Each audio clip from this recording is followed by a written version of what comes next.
Hi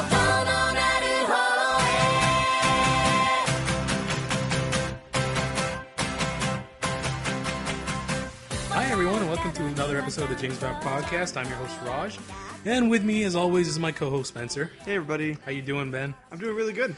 Just going off of the Toradora podcast, so I'm feeling way more warmed up than usual for this. Yeah, this is pretty much part 2 of episode 9. I think it's episode... Oh yeah, it is episode. We're on episode 9, yeah. Wow. We're almost at the double digits. Cool. Yeah, we're getting there. I want to dedicate this podcast to Mother's Day. Since Mother's Day is going to be tomorrow. You and I both love our mothers. So, yeah, Mom, if you listen to this, and you're not, I know that for sure. Mm-hmm. Thanks for being awesome. Mom, if you're listening to this, because I also know that for sure that you're not.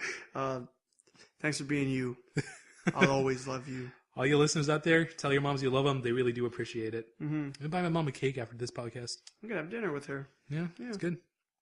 So, we're moving on to our weekly recap, as we do every week. Guess we'll just start with what we always do, Black Bullet. So, I watched the anime this week, before you did, and you asked me to describe it to you, and all I said was, the harem is real, Spencer.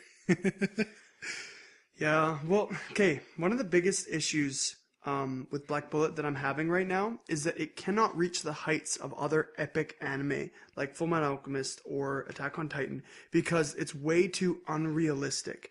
It's putting in gag humor where it shouldn't be putting in gag humor. Like what I was telling Raj was that the anime that really reach big heights have humor that fits in with the story, I guess, even though that's kind of different because Fullmetal Alchemist had ridiculous storylines too. I feel like I don't know what I'm trying to say. Unrealistic is not the word you're looking for, but the humor definitely clashes. Unfitting. It clashes a lot. The reason we're working Fullmetal Alchemist is because the characters themselves were kind of silly. Yeah. So it worked out. A little goofy. But Rintaro is played straight, though. It goes all the time. Way too bipolar. I'm not saying I hate the anime because I absolutely love it. The action is insane, and I like the drama that's building up. But I don't know. And somewhere in the back of my mind, there's this creeping feeling that a Guilty Crown thing is going to happen. Ugh. I know. I'm sorry for putting that curse on Black Bullet. I hate Guilty Crown.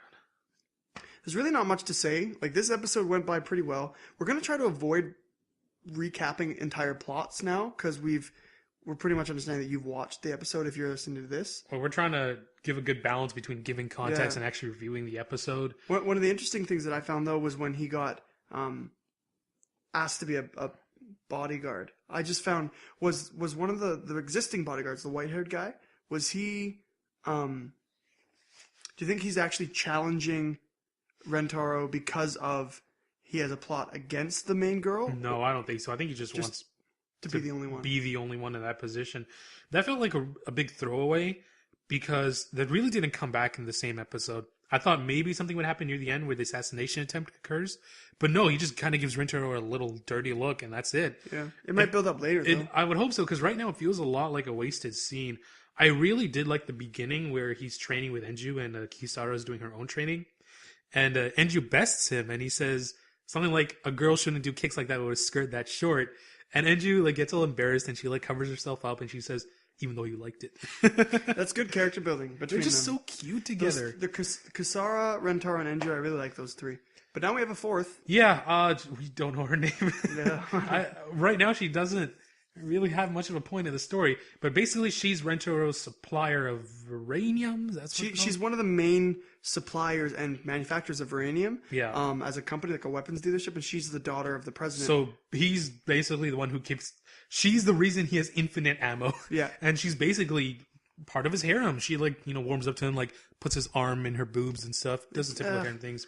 You know what? One thing that I do like is that she and Kisara hate each other's guts. Yeah. And it was really funny where they start fighting and Rintaro and Enu just pick up their little table and they move it to another room. That's what I was saying. It was hilarious, but I'm just getting this weird feeling about this series. Like, it's going to be really good, but I don't think it's going to reach the heights that I thought it was going to. I don't know why. I just have this... And I don't know. It's weird. Going from last episode to this episode was so different. Yeah. It felt like a completely different series, kind of. I don't know. But I do know, well... So, what do you think of Tina? Who's Tina? The girl he met who eats caffeine pills. The epic girl? Yeah. Like the sniper chick. I don't know, man. I thought she was really cute. She was really cute, but I'm having such a hard time because the little girl thing is really throwing me off. Come on. It's not because I'm upset that they're all little girls. I just can't take it seriously because they're little girls. And I'm 100% aware that in 5 episodes she's going to join Rentaro's team. Yeah. There is no possibility that she's going to stay evil. Yeah, and then she's right. going I didn't want to tell you, but it does happen. Like I said before, Rentaro starts getting other initiators, but and they all come together. I've never read anything anywhere, but that was spoiled for me. But I just have such a obvious. bad feeling that that's where it's going to go. And even if you didn't know, it's clear. Like, they had this thing. She's going to try killing him. Oh, there's a talented guy in the group. Wow. I do like that they're, or at the very least, she sees him as a challenge. I really like the way the episode ended. Like, she's like, who is the one who got in my way? I really want to know. I just want to see more Rentaro, you know? I want to see... We get a ton of Rentaro. What are you talking about? I want to see more of why he has these limbs, what the limbs actually do. Are there any special powers with them? Does he have healing abilities? I don't particularly care for Seitenshi. I think that's her name. The person who rules Tokyo area. She's really boring. Yeah. And, you know, I don't know if you noticed, but she's drawn completely different. Yeah, she has no dark lines. She's she's drawn extremely softly. Very matte. Like, I was looking at, I noticed this. I was looking at her eyes and stuff, and there's, no outlines anywhere. She's just, her hair a little bit, but she's matte. It doesn't fit. No. I know they do it on purpose. I don't really understand why. I don't think it's actually going to make any difference in the story, but... Needless to say, I wasn't really as amped about this episode as I thought. I was so aware they got in a car and were driving. Something bad was going to happen. It's just so clear. I still liked it. I didn't like it nearly as much as last episode, of course. Yeah. I mean, it's hard. It's overshadowed. That's the problem. Yeah, but it's still fine. It's out of the big. I mean, we call them the big 4, the big 5. It's pretty much at the bottom of this week, but still good. Yeah, so it's still a good series with good characters, and the action is amazing as always. But really wasn't much going on. It's a builder, and you know what? If you watch anime and recap it week by week like we're doing, we're gonna reach lulls like this. Yeah. And unfortunately, we're just gonna take it week by week. And looking in the big picture, it's all gonna fit eventually. But I just have this weird bad feeling about it. I don't know how to explain it. Yeah. So moving on, we're gonna go to Chaika now. You know what? Chaika was really funny this week. I like Chaika a lot. I think her name is Frederica. When she in the beginning, when Chaika is about to get pretty much abducted and sold Chaika's off. so dumb. So and funny. She's so cute. And then Toru saves her. And then Frederica, you just hear her say, hey, are we fighting now? No, are we killing? Yeah, are we killing? She's like, I want to kill too. And she jumps down from the roof and transforms into a giant dragoon. I didn't believe that she transformed into the dragoon. You know what? Personally, I thought that dragoon transformation was going to be saved for something big. Like something... It was used for a gag. Yeah, it was used for a gag. And I was like, that's pretty cool. Because I was always hoping that Frederica would be a good member of the team who actually joins in and fights. Well, she ended up not doing anything. Like, I was like, yeah, she's going to join in. During this whole episode, where was she? I don't know where she is. She's just chilling somewhere. She doesn't care, though. She's funny. Yeah. I really like Frederica. So, our theory was... majorly correct. Absolutely, undisputedly correct. The first theory, anyway. So, multiple Chaikas. Yep. That happened. Yeah. And I like, as soon as we get a slightly older teenage Chaika, her clothes get taken off. Yeah. But then again, they did take the clothes off the younger Chaika too, so I guess it's balanced. Well, and the good thing about this is, wasn't even any major fan service. No. It was like you just got a bit of Saibu from the. But you know what Chaika. though? It's like there is comedy in this series, but it's done really well. Yeah, and it's done very well integrated into the storyline. Especially Akuri this episode. Akuri was hilarious this episode. That was close, Anisama. She's really strange. I think she's getting weirder and weirder as it goes on. That's what I'm thinking. I think the more girls that get added to the harem, the more strict she's gonna be, just because she can't take this. Although we didn't mention this last episode, but when she thought that he had confessed to Chaika or whatever, she's like, "So you like stumps, huh?" That's so mean. She is really rude. I mean, there's an obvious difference between the two girls. There's a pretty big difference. But last episode, it was funny when both girls got really rattled. She's like, love confession? I don't know. It's pretty funny. You know what? I like the older Chaika. I think she's more interesting because she wants revenge. I personally think that the Chaikas are related to their colors. That's what I think. The red revenge, white innocent. It's makes sense. I guess. It could go that way. And they could all merge together and be I one also Chaika or I something do like that. how the Chaikas don't know anything about each other. Like they both think the other's fake, Yeah. or at the very least, our Chaika doesn't really know. Well, the anything. red Chaika's met a couple other Chaikas. They said that. Oh, have they? Yeah, she's like, we've met 2 or 3 other Chaikas. Well, we know they them. know they exist. I don't think. But they know then them. at the end, in the middle, when she's like, "Oh, ready for your first emotional meeting?" Yeah, it's so it's the gonna first be time rough. these two Chaikas are going to meet. But the other Chaika, I assume, has met the other Chaika. But see, that this makes me wonder because both Chaikas have the marking around their neck. If one Chaika dies, does it affect the other ones? Because the one Chaika who hung herself, does that marking then get transferred to every other Chaika there is? Well, they've said that countless Chaikas have died, so she must have had marks all over her body then. She might. We haven't seen her naked. Unless all of them have been hung. That'd be convenient. Yeah, wouldn't it? So I guess now the theory is like I said before, is there one main evil Chaika that's controlling all of these Chaikas? Because it would make sense that Guy is the one, or Guy, or whatever the hell you say his name. He's giving information to all the Chaikas, and so they're all acting independently and gathering the remains. Well, I think it's also the use dragon coffins. thing at the beginning. The dragon thing. Yeah. It's got to go back to that. I don't know what that is. The dragon was the one that sent Chaika out in the first place. Well, he said she's a tool for moving history forward, pretty much. So then there's one of many tools that this dragon thing. Who's the dragon? I don't Maybe know. each Chaika has specific goal that they're supposed to Revenge, innocence. fulfill, that they don't actually know, I right? personally think that's what's going to I happen. mean, even if they're both fake, I think it would be in their best interest to work together because 2 Chaikas are better than one. Mm-hmm. I like the group that's following them. I like the dynamics in that group. Gillette's group, Yeah, it's pretty funny.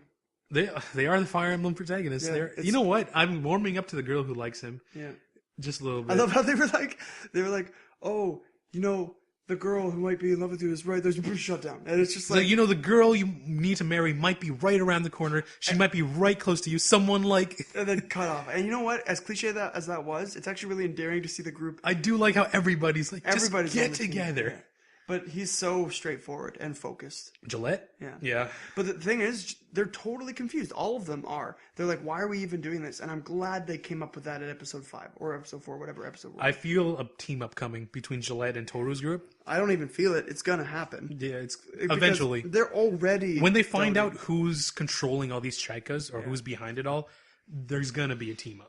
Chaika was definitely the best this. Oh no, No, but I in my opinion, Chaika was the best this Captain week. Earth is pretty good this week. Captain Earth was good, but it's not Chaika Yeah, Chaika had a lot of good stuff.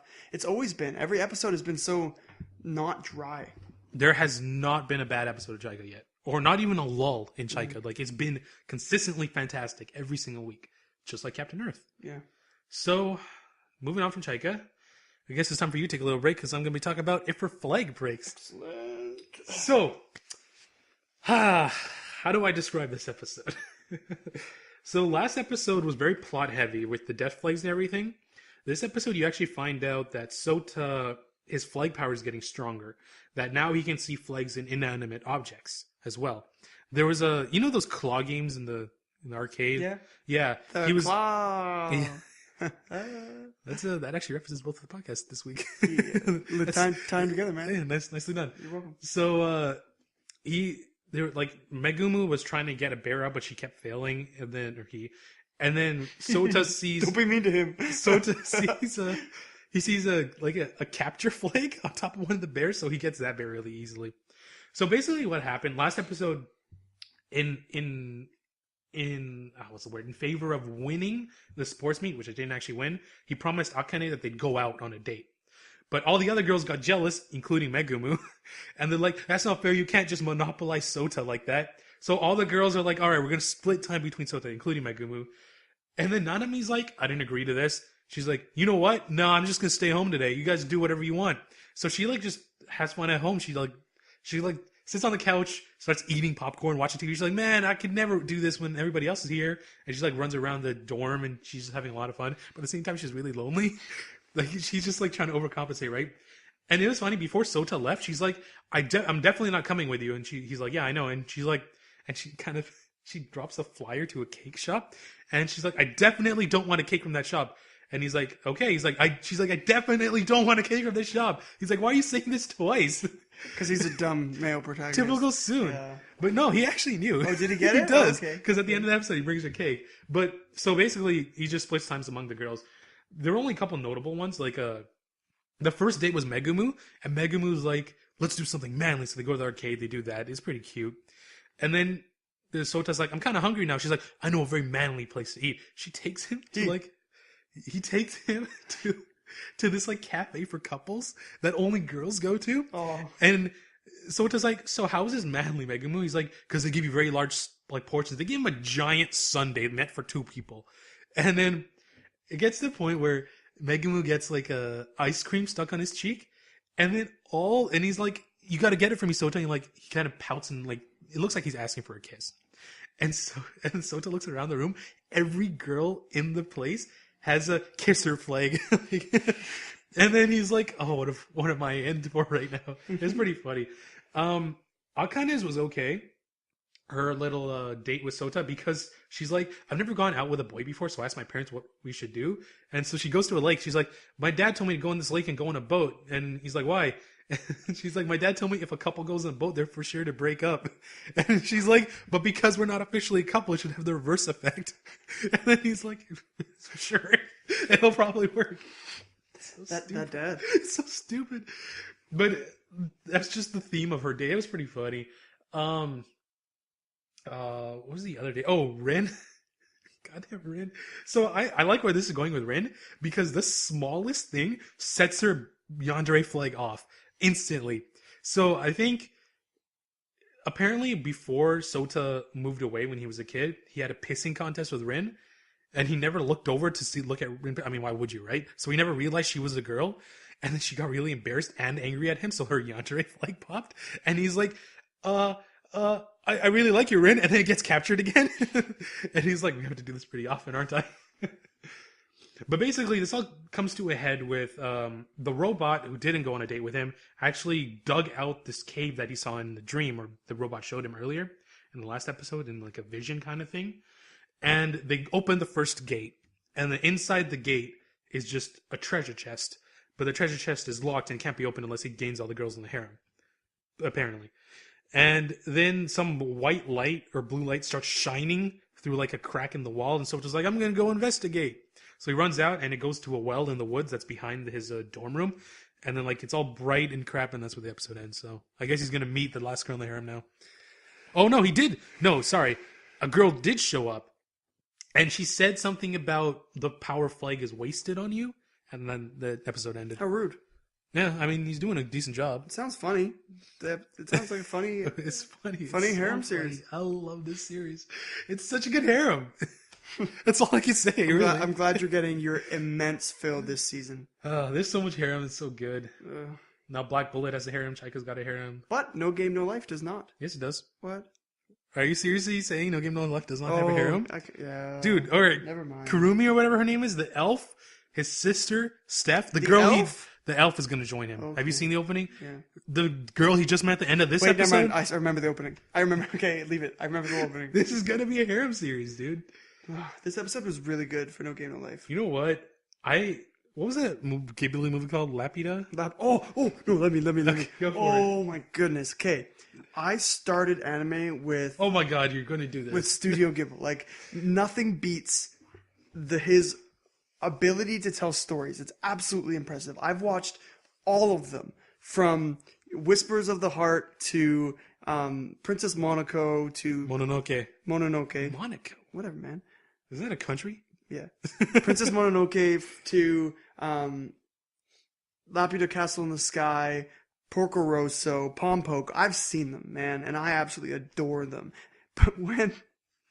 Oh my goodness, when Shiro and Sora were like, oh, it's Lapida, it's real. And then when they held hands, and like it flashed to where they were wearing completely different clothes, and they said that thing. In Lapida, one of the final scenes, there's this death word that this girl is supposed to not say, ever.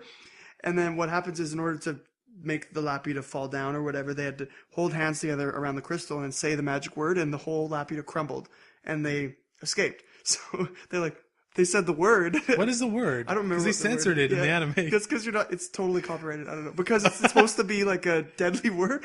So they said it, and then they're like, it doesn't work, and it's like, oh man. So I just laughed so hard. You know what? I have not watched Lapida, but I understood the reference, so I laughed really hard too. I laughed so hard because nobody gives like Ghibli movies enough cameo appearances, at least in my opinion. They're so good, and it's just they did it so funny.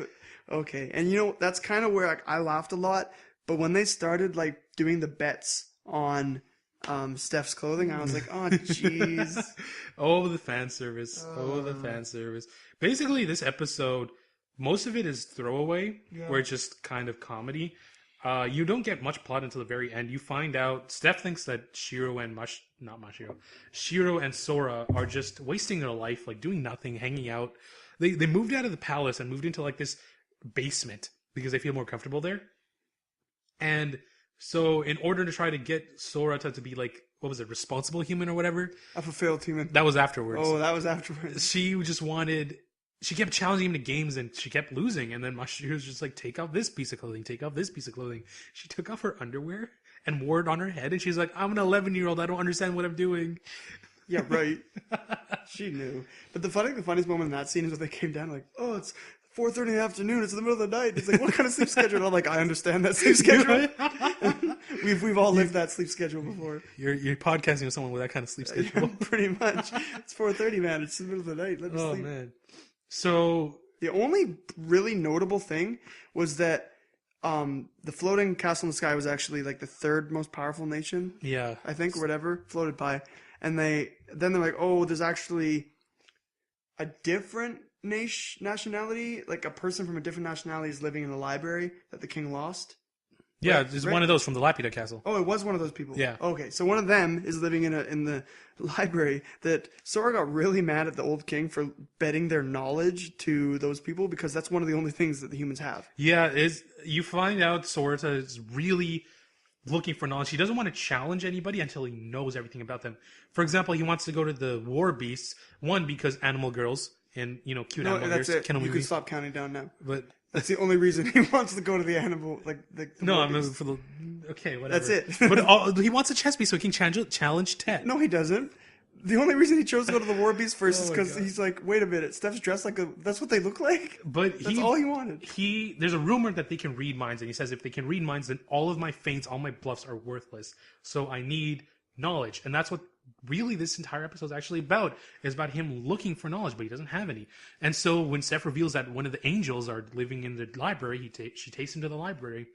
And that's where it ends. Yeah. And this angel is really beautiful. What? You saw it? She's drawn. Oh, you didn't watch this after the credits. There's no preview. It's actually just. Oh, really? Yeah. They show the angel. She's absolutely gorgeous.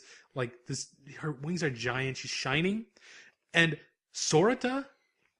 His name's Sora. Damn it! I'm going to Sakuraso. Yeah, you call him Sorata the entire episode. And you call Shirito the whole time too, or Shirota or something like that.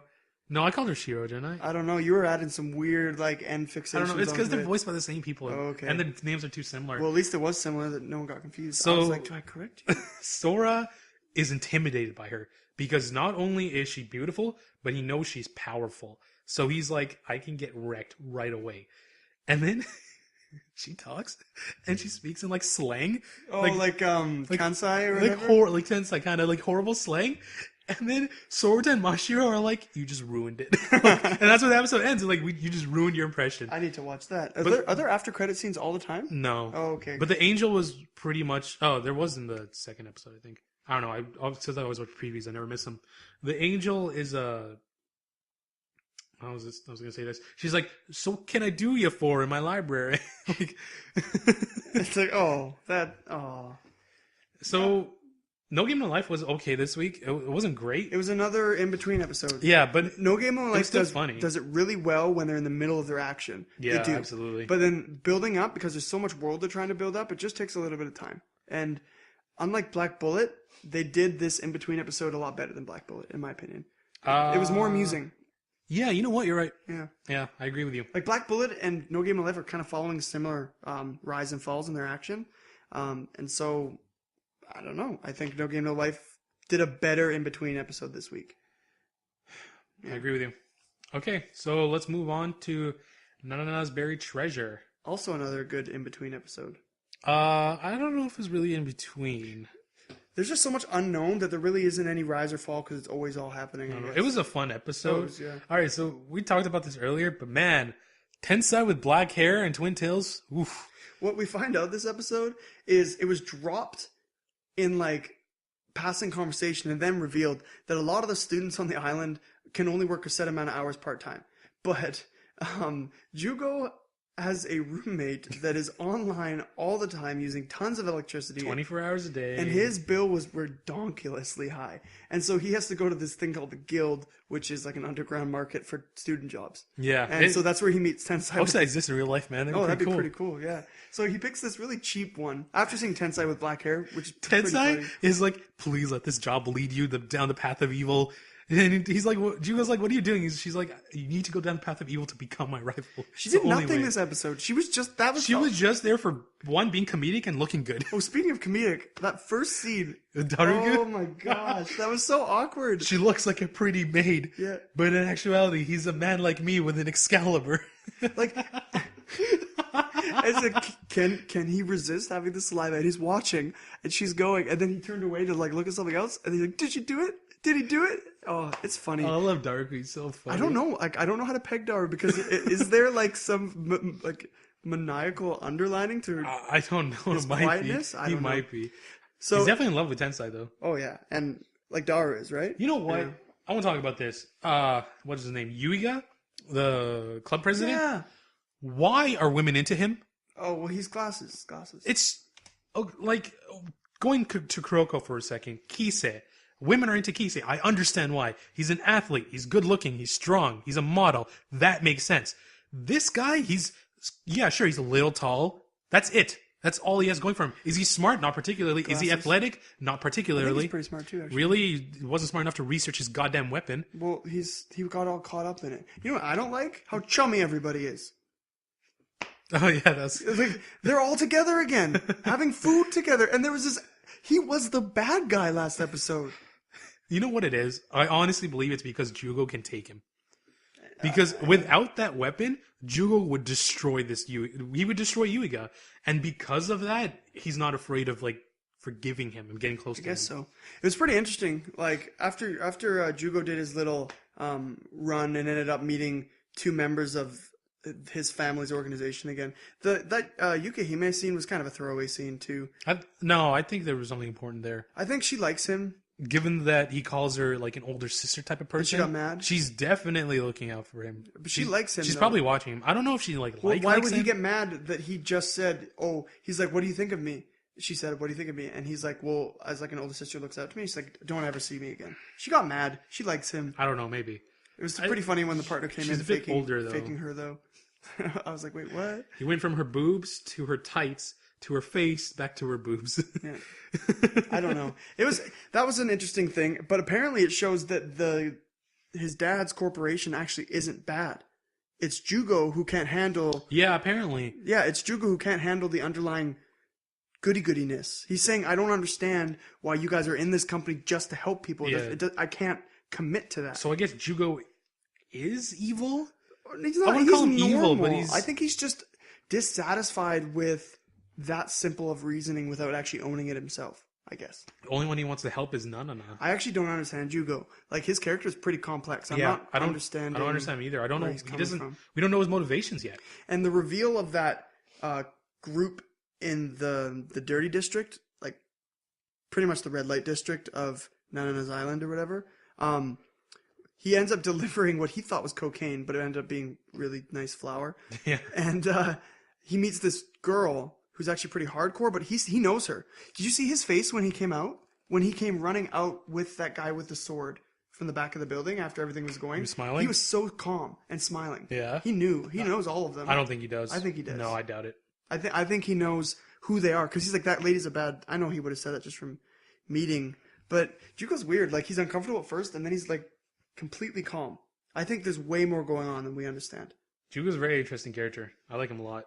But that was pretty much the entire episode. Yeah, a lot happened, and at the same time, nothing happened. Mm-hmm. It was kind of weird.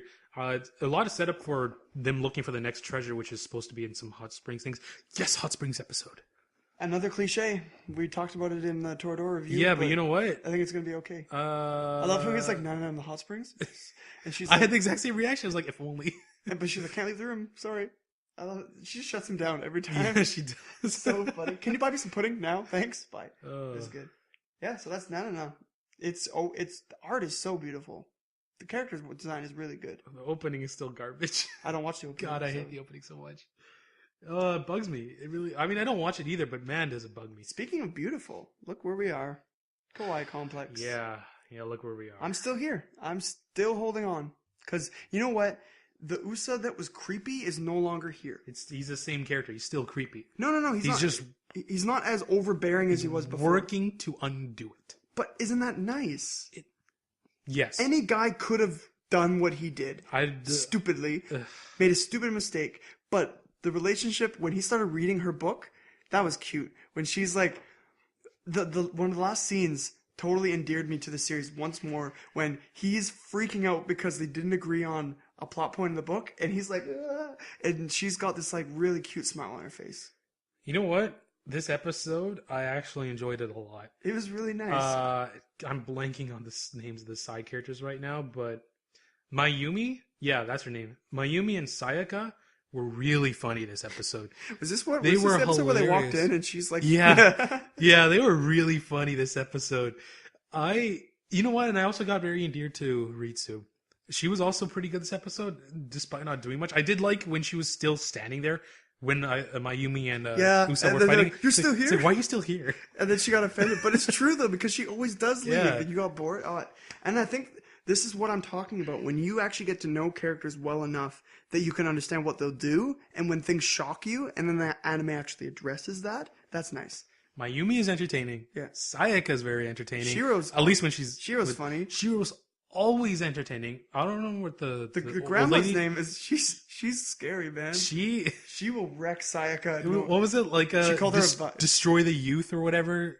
Like they formed a that was so they formed funny. a team that was shattered instantly. It was like the innocent love destruction team or something like that, and then she just destroyed it right away. And Ritsu's really cute. Usa's the only problem. What was missing from my sentence, huh? Usa. You know, he's not bad. You know what? No, like him. I don't like him. I never liked him. I still don't like him, and I never will like him. I like him now. Here's the thing. Oh, you're gonna eat your words. Here's the thing. Want a fork? I'll get you a fork. Why do I need a fork? Because you're gonna eat your words. Am I? Yeah. Suck a knob. So that's gross. This anime, at its core, is a love story between Usa and Ritsu. Yay. If you cannot get into the love story, there is no point in watching this anime. That's true. The side characters are fantastic. It's a complete opposite to Toradora, where the side characters are fantastic, but the main love story does absolutely nothing for me. It's really because I don't care about Usa. I think Ritsu should go with someone who is much better than him, because she can definitely find someone better than him. I love that they get each other. And I don't understand what he sees in Ritsu in the first place. Ritsu's super, she's super, what? Shrouded. What the hell does that mean? She's shrouded. That doesn't mean anything. He's looking in and trying to fix her, but then finding out she doesn't actually need to be fixed and then falling in love with her. That's what's happening. That's why everyone hated the last episode, because he tried to fix her. Guys aren't supposed to fix. We're supposed to listen. No, I hated the last episode because he was being creepy stalker. Yes, everyone agreed that he was creepy, but now he's getting better. What if we were supposed to think he was creepy? I dropped the series. You did? I could barely get through this final episode. Well, then despite liking it, I can't stand Usa anymore. I'm done with this series. Okay, well then I'm going to be continuing it. I get to talk about something. I have a segment. I'm so excited. Good. I talk too much on this podcast anyway. Well, no, you only really just Actually, yeah, you watch more than I drop, so excellent. So I guess I'm down to 23 series now. Yay. Or 25, whatever. I'm sticking with Kawaii Complex. Don't be alarmed. Yeah, you can hear about that from Spencer from now on, because I'm done. I'm done with this series. Why? It's so good. If I want a love story, I'll go watch something better than this. I guess so. The love story is not very good. Fine, man. You haven't even watched Golden Time yet, and that one was really good. I'm 4 episodes into Golden Time. You're not even anywhere near what makes it good. Is that a 25 episode series? No, 12. Are you sure? Yeah, no, 25. Yeah, 26. That's a lot of anime to watch. 25? I don't remember. It was during school. But okay, you know what? Golden Time? You kept telling me every week, like, this isn't worth watching. I don't even know why I keep up with it. And then it got so good. And then you're like, the ending was good. If you give up on Kawaii Complex, you're going to do the exact same. No, I don't care. I don't care about the series. You're talented at binge watching, so you'll catch up. And I'm not going to watch the series. I don't care about it. I don't care about Usa. Yep, sure. You're gonna come back. Really? Am I? Yeah. I have not watched a single series that you've told me to watch that I don't like. I'm gonna engrave your name on a fork that I'll let you eat your words with. I'll never watch Space Brothers. Oh, That's right. Are you serious? I'm never gonna watch Space Brothers. Why? Because you are being too clingy with this goddamn anime. Whatever. You're gonna drop an amazing series just because you're How hurt. can I drop what I haven't started? A lot of people are gonna be upset with you that you haven't even tried Space Brothers. Come at Space me. Brothers is a great shonen anime. Come at me, audience. We're gonna move on before you punch my screen here, okay? I'm not gonna punch your screen. It's more valuable than your face. Oh, it's true. Captain So Earth. we're moving on to something that isn't complete garbage. Captain Earth. It's not garbage. I actually like the main character of this one. So this episode was really sweet. With Daichi and Hana. Yeah. This is a good love story, Yeah. okay? What? It's not even a love story. It- It's not what it's about. But it's a side plot. Yeah, and it still does it better than Kawaii. Oh man. That's how good this is. Dem peaks. So I don't know what to say about this episode. Nothing happened. Okay, so everything that happened was all dialogue. It was all dialogue. We learned a lot of world building stuff, a lot of confusing world building stuff. That's true. At one point, he did summon his live blaster, and then he unsummoned it. Yeah, but who I didn't even know he cares? could do that. Boomerangs beat live blasters. Freaking boomerang! I didn't even see that coming. Okay, I was sitting there the whole episode when the guy had like the gun at him, and I'm like, boomerang. Like you see his little boomerang poking its tail out of the back of his shirt the whole time. Anyways, boomerangs work because no one expects them to come back. Always, it's a cliche. I was just- oh, you missed me. I was just like, Every time. shoot the boat, and then Hannah can jump off because the boat will sink and the guy will freak out. I guess so, but he That was doesn't my want to hurt reaction. Hannah, I guess. Hannah can. She'll be okay. She's not even human. One thing I really like about this series is the relationship is very split. Yeah, no love triangles, no complicatedness. Mm-hmm. It's just Hannah, Daichi, and Teppei and Akari, and they both developed in this episode at the same time, but separate from each other. Yeah, That was perfect. that was really nice. And we find out that Hannah is not human. She's also from the planetary But gear she's not planet. made from the same thing there. Yeah, so she was made. She's artificially created. She was artificially created to wield a live blaster, but failed at it. Yeah. So she has Pretty no sad. purpose for her She has no existence. purpose in life. But Teppei was also made from something called like an ego cube or It's something okay. like that. It's okay. Daichi will love her. Yeah. So Teppei, the ego cube or whatever. Well, that's what they're made of. The Kill King. So his soul is crystallized so he can live forever. And he's totally going through the cliched, eternity is such a hard thing, which I agree with. I think living forever would be horrible. he has what, 3 friends at this point? If he lives forever, he's gonna outlive them, and then he's gonna have no friends again. Yeah. But then again, he's immortal, but he grew. So how does that work? don't know. At some point, did they just stop aging? Well, I don't know. This anime, story-wise, I cannot tell you, like, I think, as far as I'm concerned, there's 3 major players. There's the Intercept, there's the Arc one, Yeah. and then there's that random one with the puck robot. Planetary gear. Yeah, and there's humans there? Yeah, they're basically humans, but are immortal. Are they living on the dark side of the moon? No. Are the Transformers there? No. Oh my god, that was a terrible movie. It was a horrible movie. You know what? The opening of that movie was really good, though. The It's entire, a tender- the entire, like when they were recapping the space race, that was very well done. But the rest of the movie was garbage. I didn't even watch it. I stopped watching Transformer movies after 2. Or even, 2 was a waste of my life. You know what? I watched Amazing Spider-Man 2 this week with Georgie, and there was a trailer for the new Transformers, and he's like, "Wow, that looks like garbage, but I'm gonna watch it." I'm like, "What is wrong with you?" He's like, "Well, I have to watch them all because I've already watched them all." I guess so. It doesn't work that way for me. No, I would not. I don't care. I don't. You know what? Grimlock is cool and all. It's not worth watching a Michael Bay movie for. Yeah. So, guess we're gonna move on to Mekaku City Actors. You know what? I told you this. I told you the exact scene in this anime where I was like, "You know what? I'm done. I'm dropping this anime." My face. And then, how do we even describe this? What the Okay. hell happened? Okay, let's just explain. For the first 3 quarters, I know you guys are dying in love with Mekaku City Actors. We are falling out, and we're hanging on with like the skin of our teeth, and we're having a hard time here. We really want to. We so badly want to drop it, but we so badly know that we need to cover it because There's things I want to know in this anime, and it just keeps bringing me back the because first of that. 18 minutes, which I have, is pretty much the entire anime, were boring, super boring. Yeah. Rush was sitting beside me trying to catch up on Captain Earth. I was watching that. I was like, oh, that's a really good moment. Oh, whatever. Like, I don't really care about, like, what is it, the Bandana Group or Blindfold. the Blindfold Gang? Group? The group I totally called the plot too. yeah, the group is funny, but I mean, You know what? People have said this anime is based off songs. Every episode's based off a song. I'm just gonna say it. These songs suck. They're terrible. They're really bad songs. They're absolutely awful. Not as bad as one song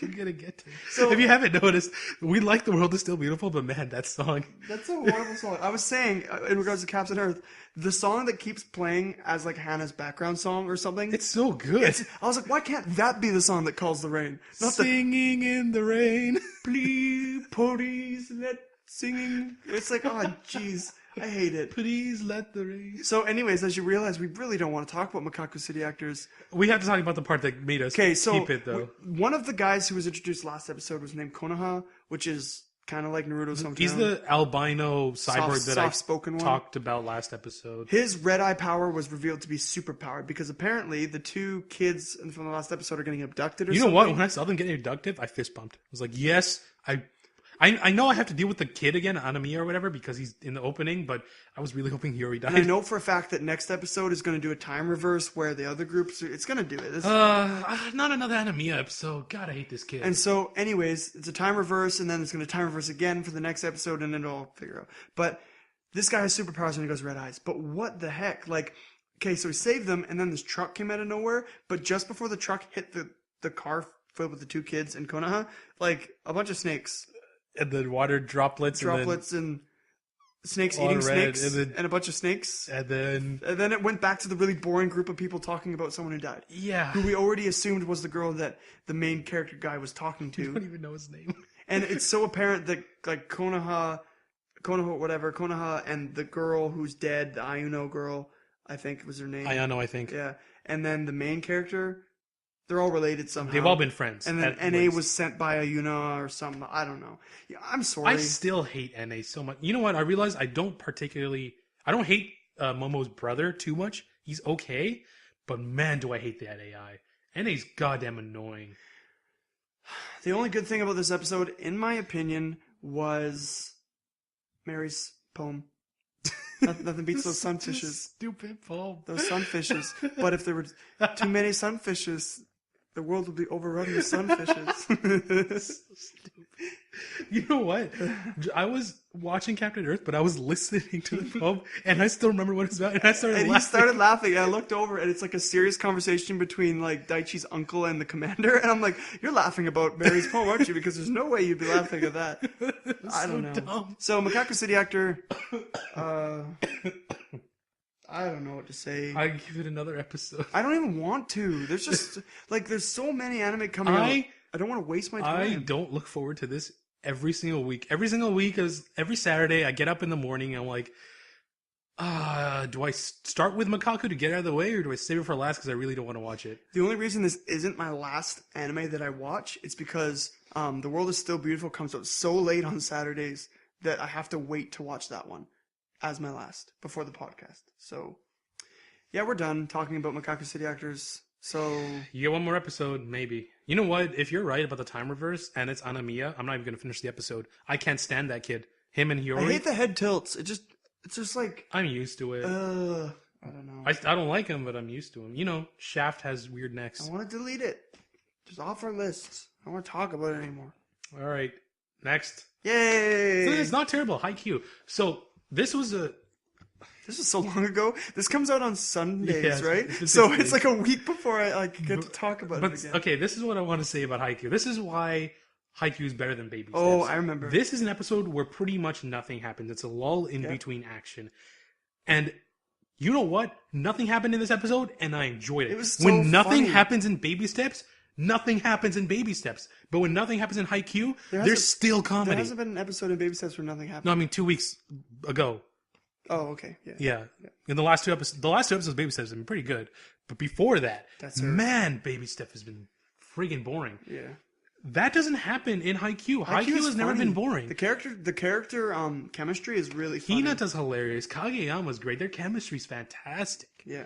And the entire volleyball club as a whole really work well as a unit. I like the world they live in. Like, I like their school's on a hill, and then when they have to walk down the hill, and I like the cafe shop on the bottom that they go into and have their meetings, and the main guy's like, don't mess around. Yeah. It's just, I like that world. It just seems like a nice world.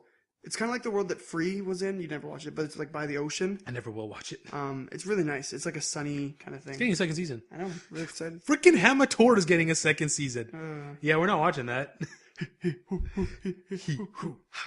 I can't remember anymore. But man, we're never putting ourselves through that again. So I'm so sorry for anybody who really, really likes Haikyu and was like, yeah, they're going to review the plot. There's nothing to say. We never talk about it for more than like a minute because it's just like, it's so good. Please watch it. But what do you say? Like, all the gags happen so quickly, and it's just funny. Like, when he walked out without pants on, or like without a shirt on, and the girl's like, you pervert, and then he got so deflated, and he walked back in. Like, it's funny. I don't know. Oh, man. It's really good. It's great. And I have nothing else to say about it. Going back to Mekaku for a minute, they made a Hamatora reference. They did. It was... No, they made a Hamtaro reference. No, it was Hamatora. That was Hamtaro. No, it was definitely Hamatora. Oh, okay. Because they were saying if you have a hamster and you put his name together, you get Oh. Yeah, see? And that's why he cut it off, because I guess they can't say the name of the Of course they can't say the name. piece of crap anime. Yeah. They don't want to lower their own ratings. Yeah, I guess. Shots fired. You know what? The rating should be low enough as it is. This show's not very good. Okay, I got this one. Next, we're going to be talking about baby steps. We barely talk about Haikyu.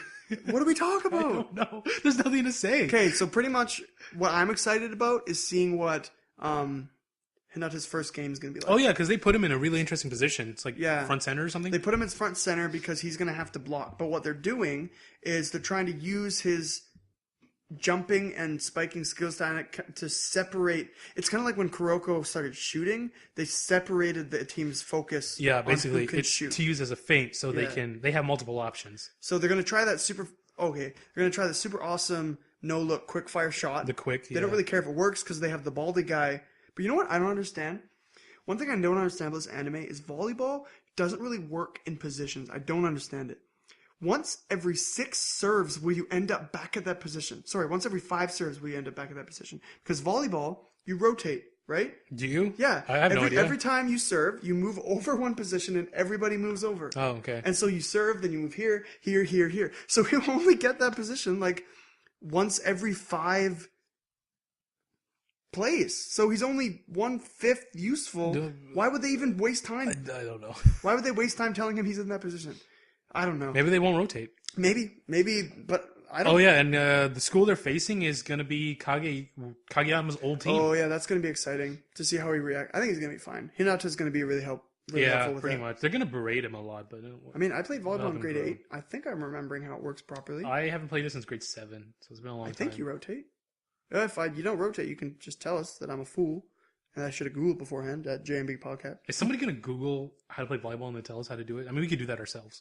It's true. I mean, we're not going to because we don't care. I just like people responding. Okay, let's move on to Baby Steps. Baby Steps. So, Baby Steps is really good because it's a lot of good character development. H-chan. I was really hoping that Achan would not win this match. He isn't. I don't want him to win this match because not. if he doesn't look like it, I think they're going to end it as like a close game. But him beating the 5th seed in his first game doesn't fit Yeah, but the theme of this anime. about how slow he is at learning. Yeah. But the thing is, he's been training for like months and months on end, and he's super quick. Yeah, but that doesn't relate to a real game, you know? Yeah. He hasn't played many real games. So that's why I want him to lose. Because it's the 5th seed. If it wasn't the 5th seed, I'd be okay with him winning. It was pretty fun. But I want him to lose this game. when he well, the 5th seed is underestimating him. Unless Not anymore. Well, the 5th seed guy, well, yeah, not at the end, but I really like it. He did like a super powerful serve, and then Achan can hit the back. I like that. But then he's like, oh, ding, and then just like, and it's like the lamest serve back. I thought that was great. It's so true. Like, you get so good at one thing, and you suck at everything else. I don't know. Like, it was really funny, the dynamics, because the 5th seed guy was really like, oh, it's going to be easy. Don't worry, it's just the first round. But then Achan gets surrounded by all these like really epic players, people who have done national level tournaments. And he's like, he looks really comfortable in that group. Actually, he looks really intimidating now that I look at it. And I really like Takuma's relationship with him. He just laid down on a bench and took a nap. He's the only one who could actually snap Achan out of his freak out. Yeah, I He's guess. like, kick it. Only do what... Well, Momo can too, or Momo. Natsu. Yeah, but Natsu didn't do anything for him. It was only until Takuma said, look, buddy, you can only do what you can do, and you've done enough. Yeah. So go do it. Right? I think that's good. Baby Steps is doing really good. I like the pace of it. It's just a really nice thing to watch whenever it comes out. And I'm into tennis right now with Janelle. So Looks like you're moving on to baseball. we'll play lots of different sports. We like sports. I'm at 3 games and she's at 2 games. We play a 7-set match. So 5-set match. So first to 5 points, and then we win the game. Okay. So it's not like best of, it's first to 5. So sometimes we play 9 games and then it's over. But I mean, I think actual tennis plays up to 7-set matches and stuff. So Yeah, I was surprised how long tennis games actually are. I've never watched tennis before because it's boring as hell. But it's fun to play, man. So fun to play. it's okay. When you're with friends, it's fun. Mm-hmm. Which is also why I'm probably liking Baby Steps. Baby Steps, probably without my mask of nostalgia and relatability, isn't one of the best sports anime that I've ever seen so far, but it is good. If it wasn't for this podcast, I'm pretty sure I would have dropped it by now. Because it doesn't have the superpowers to keep me really invested into it, you know? Yeah, there isn't any superpowers. You're right. Because with they might have superpowers. With Kuroko, no, there isn't. I've talked to some manga readers. Oh, okay. With Kuroko, we have like the ridiculousness of it to keep us going. Yeah. And that makes it epic. With Baby Steps, it's just more of the realism. I mean, I'm not Haikyu's similar, disliking though. Haikyu's similar. They don't really have superpowers, but they just have... The quick shot is pretty super, Yeah, man. I've never seen that before. Anyway, Baby Steps is still good. Oh, look at you. It's going to be... it's your turn again. Valkyrie in the Darkness. So, last episode, I said what was her name? The girl who looked like Mikuru showed up. Her name is actually... Let me grab it real quick. Kotori. And I said, well, she's going to be the AA+. She's going to kill everybody. Turns out she's not. Spencer, her power is so dumb. They find out she's a witch. Like, you're a witch, aren't you? She's like, how'd you know? And then they're like, we're all witches here. She's like, what a coincidence. And they're like, you were sent here to kill us. She's like, I was? They're like, so what's your power? She's like, oh, I can teleport. And she like basically just switches places with the main character. And then she hangs up and she's like, oh, but every time I use it, I hang up, so I can't use magic for 24 hours. Like, she sucks. She's like, they're so lame. Or they're like, she's so lame. Like, that she can't do anything. Wait, what? She teleports once it can... And then that's it. So she's not the A+ girl. She's not the AA+. But you know what? That was a really funny twist. I didn't expect that at all. And basically, the girl who can't move, I think her name's Rumi or something. Kana. Her name is Kana. So Kana has a vision, a forecast that Kuroneko dies, or Kuroha dies, and she sees Kotori standing over the body laughing. So they automatically assume she's the one who kills her. But the main character actually finds out, Ryota, he finds out that she laughs when she's nervous or when like something she doesn't know what to do. Because when they accuse her of going to kill her, she doesn't really know what she's doing, and she kind of laughs a little bit. So he kind of figures that out, and then the forecast suddenly changes to him dying instead of Kuroha, and he's like, "I'm okay with that as long as you know what." Wait, isn't he said that you didn't like him because he's one of those characters that? No, that was Sota. We were mad at Sota for being so like, oh, but I don't want people sad at me for. Sota's just a typical harem protagonist. Ryota now. Okay, so the girl who's really good at hacking computers, she, like I said last week, they had a clever use of fan service, which she initiated. So this week she was very, very vulgar with him. She's like, there's much more interesting things that boys and girls can do when they're alone, because he wants to go on a camping trip with them to see the stars. And she like grabs onto him and starts like licking him. And then he's like, he pushes her away and says, why are you so vulgar? Aren't you a virgin? And she's like, what's wrong with being a virgin? And he's like, no, there's nothing wrong, but a girl shouldn't act this way. He handles this really well somehow. Mm-hmm.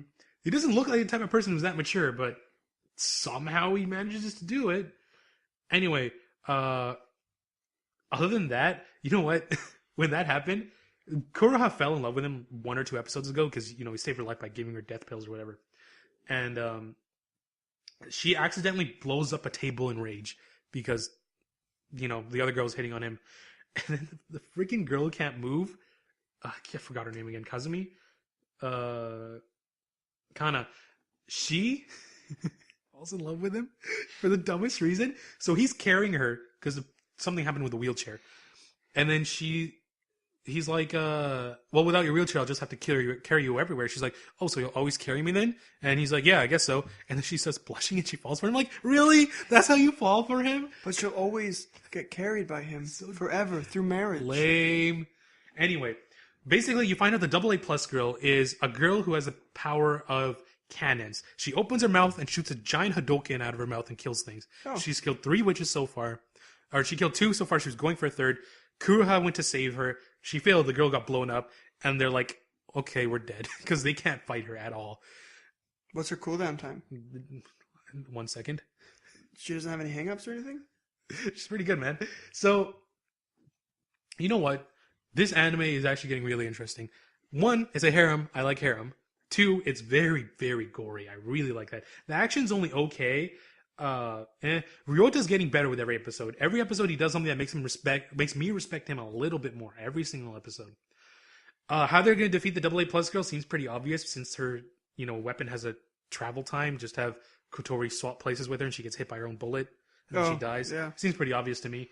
That's the only way I could think of her winning. If you shove something in her mouth. If you can get that close, she's actually really frightening. The way she's drawn. Ugh. But yeah, I don't really have much to say to Valkyrie in the Darkness. It's still fun. The harem is real. That's all I can really say. There's a lot of harem this season. Yeah, man. it makes me happy. It touches like every... Actually, holy crap. Is there... No, Captain Earth? Captain Earth, 1 week, and Akuma are not harem. But still, though, man. Haikyu is also not harem. We're following like how many anime? And it's... Oh, that's kind of ridiculous. The harem is building ever so slowly. So, we're going to move on now into The World is Always Beautiful. Or is beautiful. Still beautiful. It's a tender rain. Singing in the rain. Something in Japanese. Please comes the rain. Oh, okay. So you know what? I've said it again, and I'll say it again, and I'll say it again. This song is the absolute worst part of this anime series. If I was writing a review about it, I would have a little sub-comment that says, the song sucks. And like I said about the Captain Earth, if they put that song in Captain Earth as the one that the main character sings instead, I would be a lot happier. But... I don't know, man. This episode was kind of a filler. It was stupid. Like, they introduced this girl named Luna, who apparently has loved Livy forever. They hung out, they were childhood friends. She was I'm your fiance, the classic trope. She left because, Livy's mom died, and he went nuts. When he went super hardcore, she could not handle it. I love the look in his eyes. He's just not that's the time he took over the entire world, right? Yeah. So that was pretty scary. So Luna ran. She felt bad for it, but then without her knowing, Nikke's come in and totally changed Livy, right? Yeah. So now Luna comes in and sees the changed Livy and is like, well, whatever. And me and Rajpreet totally called everything that happened in this episode. Yeah. We were like, oh, so I bet there's going to be like a challenge. She's going to fall off a cliff or something. And she'll be saved by the power of rain. How's she going to be saved? And I was like, it's a... No, I said she's going to be saved with the power of rain, but how does rain save somebody? Yeah. And then you sung and I was like, all right. So it's just like, she's pretty much an airbender because there's molecules of water in the air as well. I'm assuming that's how it works. I thought she could bend both air and water. Because she's just a goddamn avatar. Say it's so dry in here. You know what? She's a better avatar than Korra is. Yeah. I'll give you that much. I don't know, man. So this episode was pretty much a throwaway, but not really because it's the first time that Nikke actually pronounced her love for... Oh. And that kiss. Oh, buddy. You know that what? Was smooth. You and I applauded that Livy was for so this. Smooth. Livy, okay. If you were out there listening, which you're probably not because you're fake, but props to you. That was... Man. Okay, there's a scene where after everything... at the beginning of the anime, she was unable to call Livy by his first name, which he wants her to do. So by the end of the anime, she's able to do it. She attempted to, so she says, Livius, no, Livy. And at this time, Livy's eating a pear that she had brought him from the people, and he went, oh no! And she gets up, leans in to see what it is, and he just steals a kiss, just like that. Perfect. Just like, boom. And then I was just like... Just slow clap, man. We're having a hard time understanding why Nikke is falling in love with Livy because of the age difference and everything. We understand why Livy has fallen in love with her. It's pretty obvious. He tells you last episode, but really there isn't much for Nikke to fall for here. I mean, he is super rich, the king of the entire world. There's that. But she doesn't care about that. She said that last episode, though. If you weren't the king, you'd have zero appeal. She said that. But he's also pretty manly. I mean, like, He's pretty boss. He is. So, I don't know. I think it's like the fixing him kind of thing that's Yeah. kind of drawing her to him.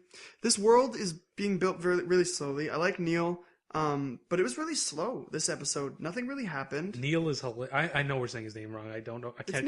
It's Neil. Is it Neil? Neil? That's how you say Neil. I had a best friend whose dad name was Neil. Okay. Yeah, it's Neil. Well, you know what? He's hilarious. He's really funny. I like the way the characters are developing. I think this was just the week of slow episodes.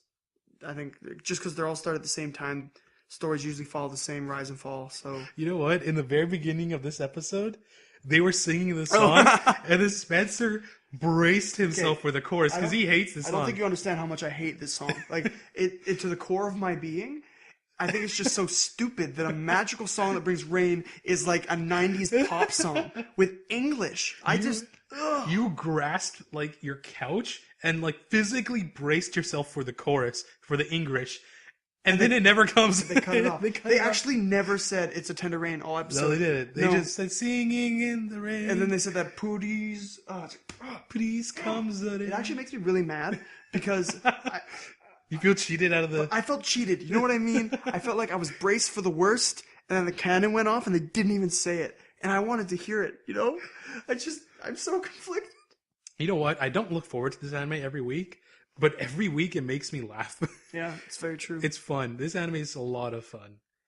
So, moving on now to the regular at Magic High School. I'll catch up this week, I promise. I don't believe you. I've stopped believing you. I had to watch... Well, I didn't get all the You way. didn't even finish it. I've watched it before, you didn't. I had to watch 13 episodes of Toradora, okay? I am currently running off like a chicken with his head cut off, trying to get my wedding all organized. You okay? were the one who's like, hey, you're taking notes, right? Because I think I'm going to really need those. Yeah, I'm glad you took notes, because we managed to pull it off. But I have had little time, and now that I have more time, I just have to add it back to my queue on Crunchyroll. I forget about it if it's not there. It was on your queue. You added it before. I disadded it. Oh. I don't know why. I don't know why. So, okay, last episode was a terrorist attack. So this episode, it's the continuation of that. Basically, you just see all the powers of each main character in the group. Leo, the big burly guy, he has apparently uses old-fashioned magic where it's voice activated instead of like, I don't know how else they activated using mind. He has a gauntlet. He runs out to the group of terrorists, yells, "Panzer!" And then like, his gauntlet like fortifies and he just punches the guy in the face and the guy goes flying in like blood. And they're like, for a caveman like him, that is a perfect weapon. It's like, yeah, that's pretty sweet. And then they're like, we'll leave all the terrorists to you. We're going to go do this other thing. And he's like, I got it. Just leave it to me. He like takes, like they have swords and stuff. He just blocks it with his gauntlet. It's pretty cool. You see his sister fight for the first time. And pretty much like we thought, she can more or less do AoE. But she can also do multiple casts of the same spell, which our main character, I don't remember his name, Tatsuya can't. So, like, she used basically a knock them in the air spell on 3 people at once. It's pretty good. But this basically comes to a head in the library where they're more or less looking for, they're looking for technology to steal the terrorists. And Tatsuya comes, he stops them, and then he and Miyuki stop them. And they have this standoff with Mibu. Mibu, if you remember, Spencer, was the kendo girl, or I think it was kendo, who is pretty much more or less into Tatsuya at this point. And, you know, they give her a big lecture, and then she runs away. Do you remember the girl in the red? The one who Tatsuya saw her cleavage of? I don't remember her name. I remember. Turns out, she's from a pretty high-ranking family. Excuse me. She solos Mibu in, like, just combat. They give, the members of Blanche get a magic jamming ring. And so when Mibu uses that, they're kind of even. And then Mibu's like, you know what? I want to fight you at your best. She takes the ring off, throws it aside. The girl wrecks her in a single hit. And she's like, sorry, I think I broke your bone. And Mibu's like, yeah, you definitely cracked it. And then she passes out. And there's actually one point, it's funny, the guy who kind of coordinated the attack, he gets cut off by the disciplinary committee or whatever, or the punishment committee. And they're like, we need you to come with us. And they try to use magic, and then he disables it with the ring, and they just get punched in the gut. And he's like, ooh, I'm like, did you really not expect to get hit? Like, just because someone can't use magic doesn't mean they can't punch you in the face, you dumbass. But yeah, he got wrecked. But pretty much, mostly this episode was about two things. It was about action, which we got a lot of, which was pretty good. Oh, okay. Three things. Two, Mibu falling more in love with Tatsuya and becoming a love interest. Surprisingly, what happened is at the end, she's like, Tatsuya, don't move. And Tatsuya's like, okay. And she grabs onto him and she starts crying into his chest. And then Tatsuya kind of gives her a small hug. And then I was like, so we're going to cut to the sister? And then it cuts to the sister and she looks at Mibu and she just like turns away. Like, oh, she didn't accept it. Or she did accept it. I didn't expect that. And the third thing is basically Tatsuya and Miyuki are planning to raid Blanche's headquarters, their Japanese headquarters. And they're like, so you want to like destroy them? He's like, no, I'm going to demolish them. I'm going to destroy every single member of Blanche. Oh, I'm glad I caught up. And they're like, why? And he's like, because they're planning to target his neighborhood. And he's like, anybody who gets in the way of my life with my sister dies. Huh. And that was scary. Well, he's a robot. Tatsuya is a scary machine, man. Well, he fought in World War III, man. Like, yeah, apparently. He's a boss. That giant gun that he hasn't used yet. You know what? Irregular is very entertaining. I like it a lot. I want more. I want to binge watch this series. I don't get enough of it every week. That's what I'm getting. I really want to binge this series. It's similar to Toradora, where it's not exactly slow, but a lot happens in one episode, but at the same time, not enough happens. You know how we talked about before where the action happens and then they explain everything? Yeah. Tatsuya actually called that out. He went to a teacher and he's like, I'm going to go beat some people up. Can you explain everything afterwards? And she's like, yeah, sure. I was like, what the hell, man? They actually asked them to do that? Yeah. That's breaking the fourth wall a little bit. Man. Wait, explaining it to us or the characters No, in the to anime? the characters of the anime. Okay, so it's not actually breaking the fourth wall. No, but still. That's pretty funny. So that's Irregular. It's entertaining like every week, but I wish I had more. Any more. Well, I'm going to get more. I'm going to get to binge it and catch up to where you Like you're binging those strawberries in between my words? You want some? No, I'm okay. I'm not. I can hear your stomach growling, but hungry. I'm not. Well, you ate my pizza. You should have eaten the pizza. Then I could have gone without it. No, man, you're my guest. Oh, you eat my pizza. You're a good friend. Yeah, you're a very good friend. So we're moving on to 1 week friends now, or Ishukan friends. You know what? I did not like this episode until about halfway through it. Yeah. I did not care for the new girl. I honestly don't really care for Fujimiya much at all. I've talked before that I'm kind of sick of Hase, and really Shogo is the only character that I enjoy this watching. Anime is so slow. I'm just going to put it out there. It's slow. So slow. And it's way too vanilla. Yeah. It's too innocent. It's too sugary bright. It needs more.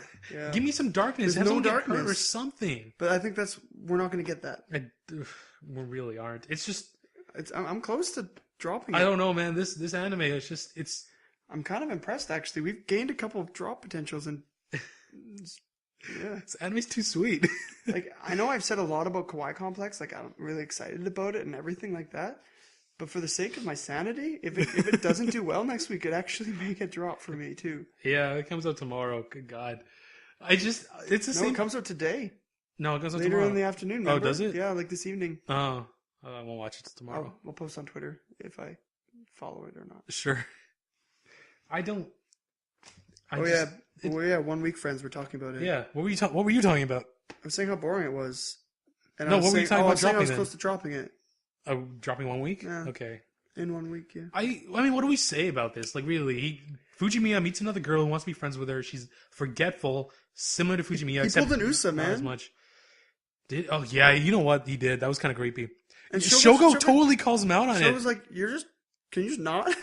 He's like, we gotta follow them on their date. And then Shogo's like, no, we don't. Don't do this. I love how this episode totally proved how useless Hase is. Like, now that there's an actual girl in the picture, he doesn't need to be there. Hase sucks, man. Like, the new girl, Saki, did everything that Hase couldn't even manage to do with her when he tried. Yeah.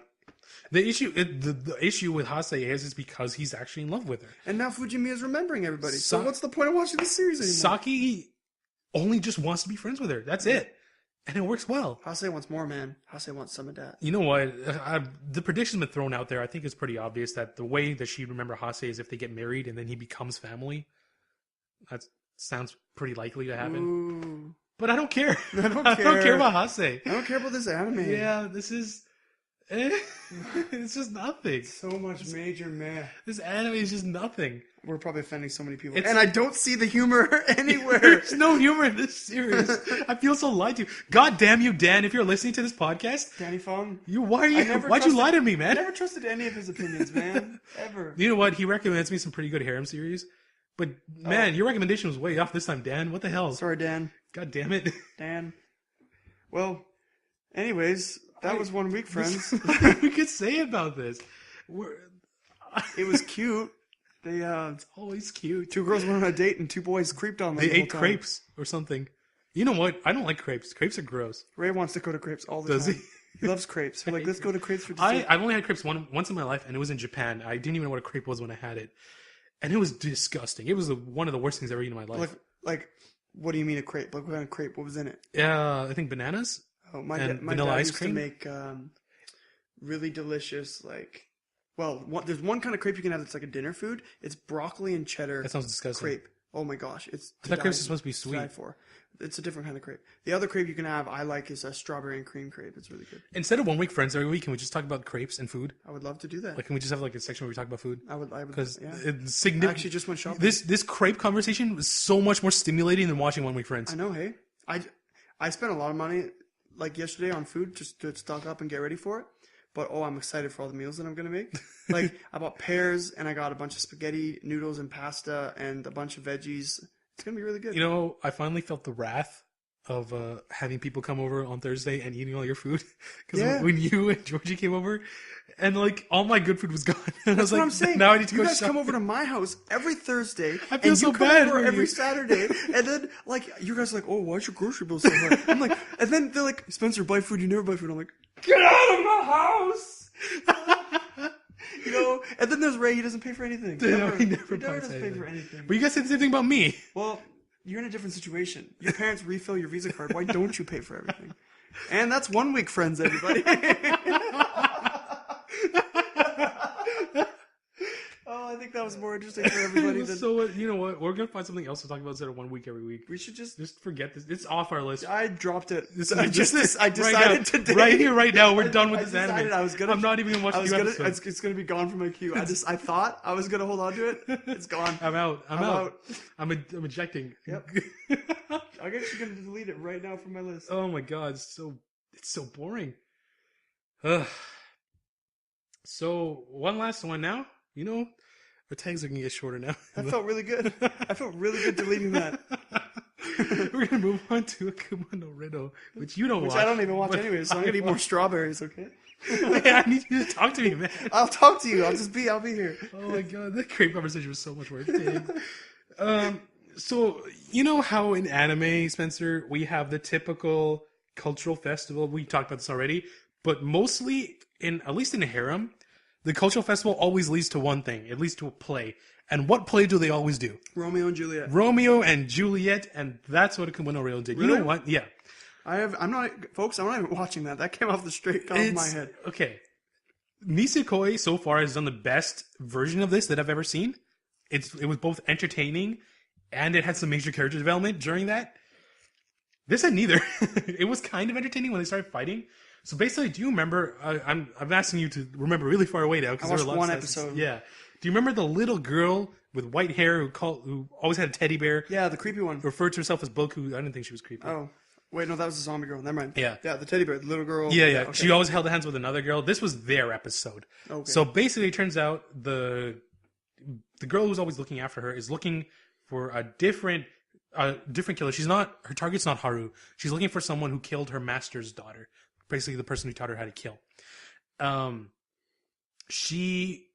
name is like Angel something. I can't remember. It's some stupid name in English.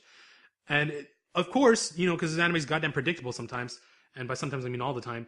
It's the girl she's always looking after. So the girl she's looking after is like, I'll help you find her. Don't worry. And she's like, okay. And then, so she decides to kill Haru and her... Of course they do. No, well, the little girl decides to kill Haru. Have you found out why they're trying to kill Haru yet? Yeah, because if they kill her, they get any wish they want. Granted, you asked me this last week. But who is she? Who's Haru? Why is she special? Okay, I just want Hasn't been explained yet. I want to know that. You know what was kind of interesting? This episode was these two were the main characters. Tokaku and Haru were not the main characters of the episode. Really? Which were nice because goddamn it, Haru's annoying. Because it's always she's always talking in the third person and just gets sickening. But anyway, the issue with this episode is that I did not care about the girl, the main girl. Oh, what was her name? You said that about the past 3 episodes. Why are you still watching this series? No, see, I liked the first assassin. And I'm hoping I'm going to like one again. That was like 5 episodes ago, man. It was a little while ago. 3 episodes ago. And you have to go through the pain of not watching it on Crunchy. My word. I'm okay with that. Unlike you, I'm not a Crunchyroll purist. You know what? I like the little girl. She was kind of interesting. Chitaru, the little girl's name is Kirigaya. Chitaru is not interesting at all. She's like, I want to protect you because you're tiny or something like that. So basically what Kirigaya was going to do, because I don't remember... Tokaku had the role where she kills... So I don't remember my Romeo and Juliet. It's been a long time. But she basically, Tokaku's supposed to kill Haru in the play. So what she did, she laced all the swords with poison, because that's her, killing technique, poison. And then Tokaku's like, yeah, there's poison on this, let's not use these swords. And then, basically, you know what, long story short, Chitaru finds out the little girl's the one she's supposed to kill, so she shanks her with a knife. And then she's like, she was really torn up about it. She's like, I don't want to do this, but this is for my master, so she kills her. And then you find out that the wish that Chitaru had, or that Kirigaya had, was after she kills Haru, that her and Chitaru would live together in happiness forever. Oh, well... And then, so Chitaru's like, what have I done? And then she takes her poison, she just drinks it, and they both die together. Oh, classic Romeo and Juliet. It's Romeo and Juliet. Okay. And then, of course, while this is going on during the play is happening, and the audience is like, I thought they really died. The acting was so good. Oh, they actually died? Yeah. Oh gosh. You know what? Something that's funny is Chitaru went after Haru because she thought at first Haru was the poison killer. And then Tokaku takes Haru, puts her next to the teacher because they're not allowed to get the teacher involved in this. And she's like, you stay with this asshole and you'll be safe. And he's like... What? He was like, why did she call me that? Because he's the nice guy, right? Yeah, he's the nice guy. And then so he runs, and then they run away and fight. Also, they kill the girl who was basically running the stupid Romeo and Juliet play. She got really into her. Her name was Kenmochi. She didn't even try to kill Haru yet, but then she was going to try to kill Haru during the play, and the poison girl's like, nope, Haru's mine. She shoots her. And then the girl dies? They kill Kenmochi. Wait a minute. You don't even know who Kenmochi is, dude. But you didn't tell me. I thought up to this point no girl had died yet. Oh, she didn't die. She might have died. They said she felt ill due to the poison. But those two died. Chitaru but I'm saying you told me that nobody had died yet. Yeah, but now finally 2 people have died. That's 2 people, one episode. Finally 3 people, 1 episode. I was like, oh my... Because you kept telling me, I was like, isn't this supposed to be like an assassination anime? All the girls are just leaving, getting expelled, and having their hearts purified or some stuff. Yeah, there's only...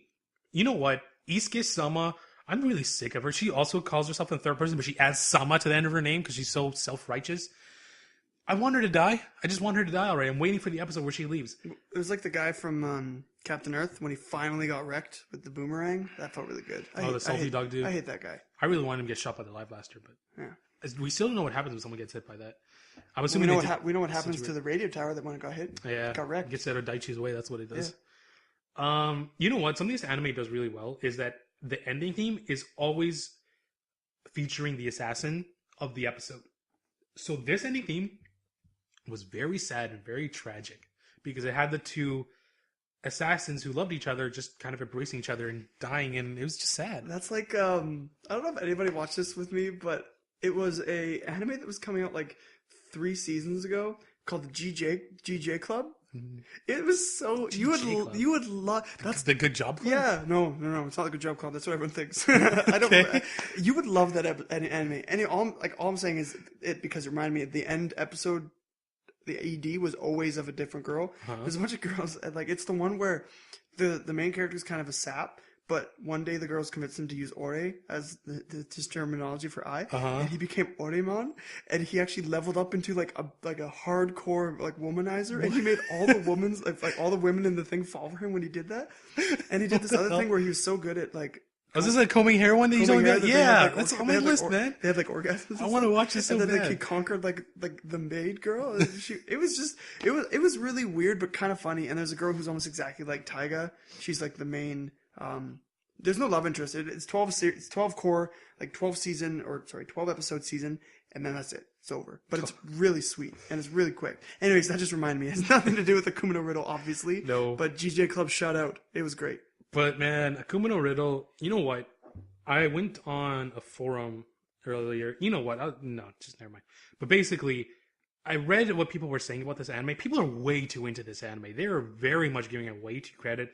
Like, people were saying, oh, I cried when they died, or, oh, this was so... I mean, it was sad, sure, but man, it was not tear-worthy. Like, if you people cry over this, you'll cry over anything. Don't Holy watch crap. Anohana. You will probably be wrecked for a month or two. Yeah, people will cry over anything sometimes. This is Especially silly. the people who comment on Crunchyroll, Oh man. my gosh, Crunchy people are saps. They give the worst reviews. All right, I mean, we use Crunchyroll. We're about to hate on its other user I'm base. sorry about the user base for Crunchyroll, but my goodness, I They can't give stand you the people. worst reviews. Everything is good for some Everything reason. is good. I don't...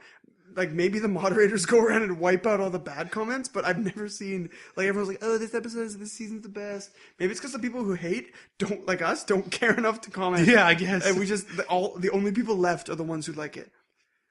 That's why you can't trust country reviews, man. Can't watch comments on anime websites. They're always attached to Facebook, and it doesn't matter. It's just so true. All right, that's our weekly recap. Yeah. I hope you guys liked our... 1 week friends. You know what? recap. We really are going to talk about food or something instead of 1 week We'll friends. have a little break. It'll be the space between 14 and 15. It'll give us a break.